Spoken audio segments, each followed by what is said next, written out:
అందరికీ నమస్కారం. మంగళసూత్రంలో పినిసులను ఎందుకు పెట్టకూడదో, అలాగే పగడం, ముత్యం పెడితే ఎలాంటి ఫలితాలు కలుగుతాయో తెలుసుకుందాం. మంగళం అంటే శుభప్రదం, శోభాయమానం. సూత్రం అంటే తాడు, ఆధారమని అర్థం. వివాహ సమయం నుంచి స్త్రీలు మంగళసూత్రం ధరించటం మన సంప్రదాయం. ఈ ఆచారం ఈనాటిది కాదు. 6వ శతాబ్దంలోనే ఆరంభమైంది.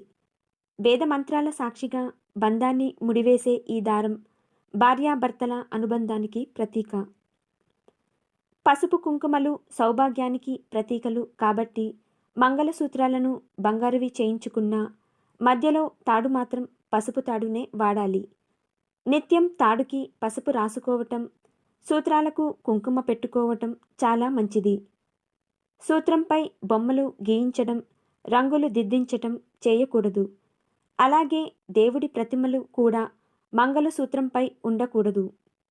సూత్రానికి ఎరుపు, నలుపు పూసలు తప్పకుండా ఉండేలా చూడాలి. మంగళసూత్రాలకు చాలామంది పినీసులు పెడుతుంటారు. కానీ వాస్తవానికి సూత్రాలకు ఎలాంటి ఇనుము వస్తువు తగలకూడదు. ఇనుము నెగిటివ్ ఎనర్జీని గ్రహిస్తుంది. దీంతో భర్త అనారోగ్యం పాలవుతారని, ఇద్దరి మధ్య అన్యోన్యత తగ్గుతుందని అంటారు. మంగళసూత్రంలో ముత్యం, పగడం ధరిస్తుంటారు.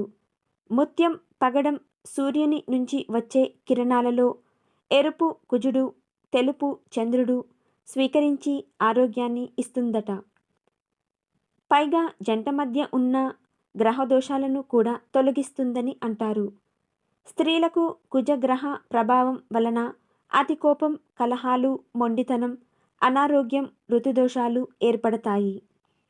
పగడం, ముత్యం ధరించటం వల్ల వాటి నుంచి ఉపశమనం లభిస్తుంది.